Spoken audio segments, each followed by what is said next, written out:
Morning, everybody. Hey, let's start with a public service announcement today. So I don't know if you're like me and you've heard the advertisements on the radios that you can refinance and get interest rates in the fives. Very exciting, I know. You're probably thinking to yourself the minute you hear that, oh, should I purchase now? Or maybe should I refinance? Is it a good time? Because you hear that number 5. Well, if you've checked out at that point, then that means you've probably missed out on the fact that the APR to get your rate in the fives is 6.8%. Now, mind you, it also says in the fives. That doesn't mean it's 5%. It probably means that interest rates are probably closer to 5.99%. You could just get that 5 at the start of that interest rate. But the problem is that APR number being 6.8%. That means you're paying points to get that interest rate. And that's upwards of 2 points. So if you need to finance $400,000, you got to pay 2 points for that. That means $8,000 in additional loan cost above all the normal fees. You need a $500,000 loan, that's $10,000 in extra fees minimum. So be cognizant of the advertisements. I consider it clickbait as far as I'm concerned. I think it's misleading at so many levels, but nonetheless, not my company. So I just want to bring it to your attention that when they're saying rates are in the fives, it does not mean that that it's actually 5 at no cost. You are paying fees. All right, so let's talk about what's in the news this week, starting with jobless claims. Initial claims, no change week over week, but continuing, we're up 8,000. So we're seeing a small trend right now with those continuing claims, those that continue to file for unemployment ticking up a little bit week over week. Mortgage applications, a lot of activity, increase week over week. Purchases were up 11% and refinances up 8%. And given that we've had a really good week this week, I would expect those to continue going up in terms of activity. Now, this week was ADP and BLS. Let's start with ADP. They're showing that there were 140,000 job creations. Within that report, 41,000 came from hospitality and leisure. Now, I don't find this very surprising because a lot of employment numbers, those job creations are coming from part-time work. And I feel like the leisure and hospitality industry is just one of those really key industries for picking up part-time work. So if you maybe want to wait tables, something to that effect. Also within this report, we see the annual pay increases for those staying at their jobs were up 5.1%. But if you notice, those that changed jobs, their pay increase up 7.6%. This might speak to the fact that those companies that are trying to poach employees from other companies paying a little bit better, possibly. So just something to keep in mind. Now, also this week, today was the BLS jobs report, and we've tend to have a lot of reaction to this report month over month as it's been released. But the BLS report is very frustrating because the trend has been that they released this big number, and then the numbers are revised the next 2 months. This has been a continuing occurrence with this report. And you can see that jobs reported at 275,000 when the estimate was 200,000. So of course, again, it beats expectations.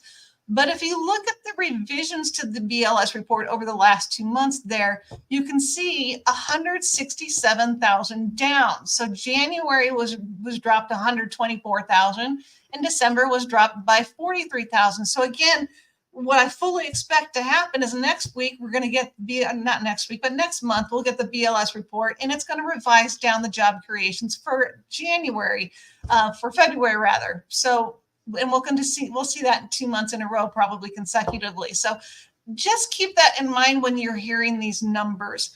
Now, within this report, we always get hourly earnings as well.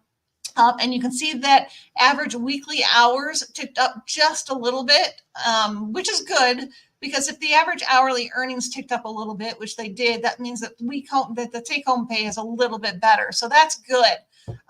But we've seen this number over the last couple of months. It goes up, it goes down, it goes up. So not a lot of consistency, getting a lot of fluctuation there.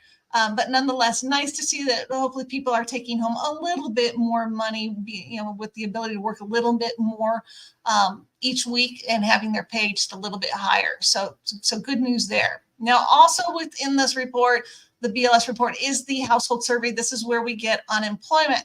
Now, again, this is what we see a lot with the BLS report. What the BLS report reports and what the household survey reports is much different in terms of the jobs creations. This showing that jobs are down 184,000. So I don't know how we're going to explain away the discrepancy. This happens all the time and it gets overlooked a lot, but this happens a lot, just so you know. And nobody seems to blink an eye at it. But within this report is the unemployment report. And you can see that the unemployment of U3 number, that is the one that's reported by the media, did go up from 3.7% to 3.9%.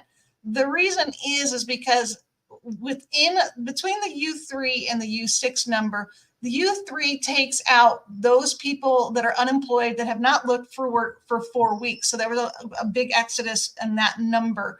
But the U6 accounts for those people. So this, in most people's minds, speak to what true unemployment is. And that's at 7.3% when you consider those people that aren't looking for a job but are unemployed.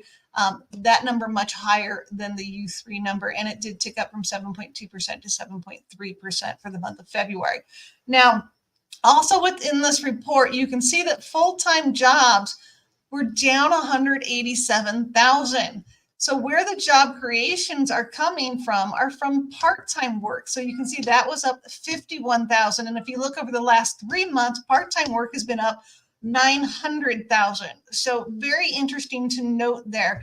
So the net jobs lost when you look at the full-time versus the part-time work, basically 900,000 over the past 3 months. That's a lot of unemployment not accounted for, really, because people aren't looking at the fact that full-time employment is being replaced with part-time employment. All right, so let's take a look here at the markets. We are actually up, we were up 7 basis points for the day, and we're at 0 now, but this has been a good week, all things considered. Last week, we were hovering at that 200-day moving line for just kind of there the whole week, just a little bit above, a little bit below. But today, we finally, this week, we have finally broken ground over that and seen some improvement in the interest rates. Not to say that we're still at about 7%. Nonetheless, maybe we'll get a little bit lower today, but at least we're making progress this week. So that should speak to some activity this week in the applications for mortgage applications, whether it be purchases or refinances. And then one other note I just wanted to share with you, CoreLogic came out with their equity report for Q4. It is showing that only 1.3% of homes are actually underwater. There's still people talking about there being a crash in the housing industry. It's just not going to happen. The home equity is up 1.3 trillion for homeowners. That is an 8.6% improvement year over year. So as inventory continues to be low, the demand continues to be high, nothing to suggest that's going to change. Home appreciation is still safe. It is still going to go up. Your home values are solid. You have nothing to really worry about. Thanks for watching. If you have any questions, please reach out to me. Otherwise, I hope you have a great day despite the snowy cold weather,